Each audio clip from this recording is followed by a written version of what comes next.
देखो पुण्यात्माओं, आज गाने सुनते हो आप, या फिल्म देखते हो टीवी पर या मोबाइल में, या बकवाद देखते हैं, सुनते हैं किसी चुटकुले वगैरह। घर में एक दुर्घटना घट जाए, आप सुन के दिखाइए उसने, वह फिल्म का गाना सुन के दिखाइए फिर।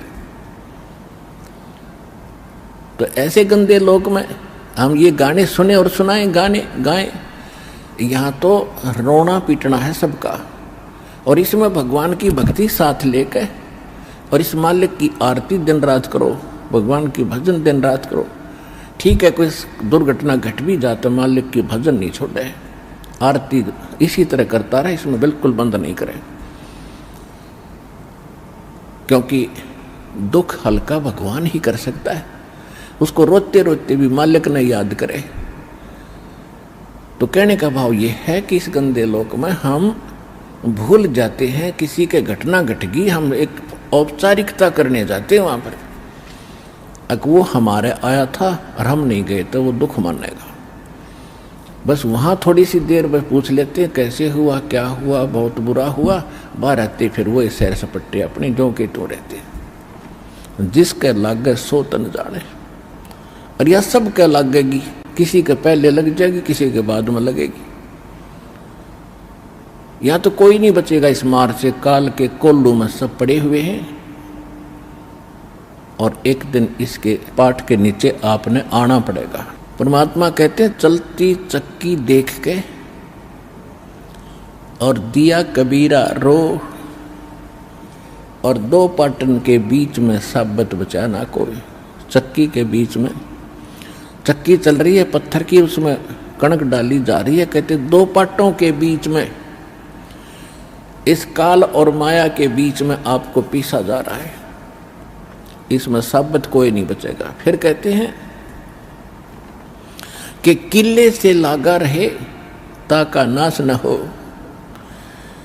हमने देखा कि हमारी माताएं हाथ से चक्की पीसा करती थी, और उसमें एक किला होता था, किला बीच में एक ऐसे दोनों पाटों के बीच में सेंटर में पाट होते गोल गोल चक्कर पत्थर के, उसमें एक तो डंडा सा लगा होता था उसको घुमाने के लिए, और एक उनके सेंटर में एक सुराख सा होता था, उसमें एक लकड़ की ऐसे गोल सी लंबी लंबी सी एक लगी हुई थी गुटका सा, और उसके चारों तरफ उसके खाली स्थान होता था, उसको किला बोलते थे।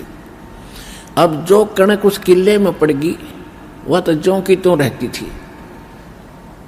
उस पर उन दोनों पाटों का असर नहीं होता था, और जो उन दो पाटों के बीच में आ गई वह सारी पीस दी जाती थी।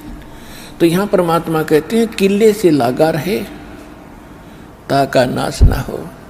तो हम परमेश्वर कबीर जी के साथ लगेंगे, ये किला है इस काल के चक्की के बीच में, और जो परमात्मा के संपर्क में इसके निकट आ गया, फिर काल के इस पत्थर यानी दोनों पाटों से बच गया। तो जो परमेश्वर कबीर जी की शरण में आप आ गए, तो आप उस काल के कोल्लू से, उस चक्कर से यानी पिसने से बच जाओगे। तो प्रसंग चला था कि हम परमात्मा कहते हैं झूठे सुख को सुख कह ये मान रहा मनबोध, ये सकल चबी ना काल का कुछ मुख में कुछ बोध।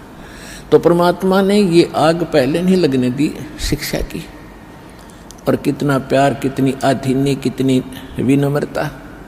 और जितने हम विनम्र होंगे, अधीन होंगे, अहंकार रहित होंगे, उतना भगवान हमारे निकट आओगा। आदीनी के पास है ये पूर्ण ब्रह्म दयाल, मान बड़ाई मारियो भाई बेअदबी सिरकाल।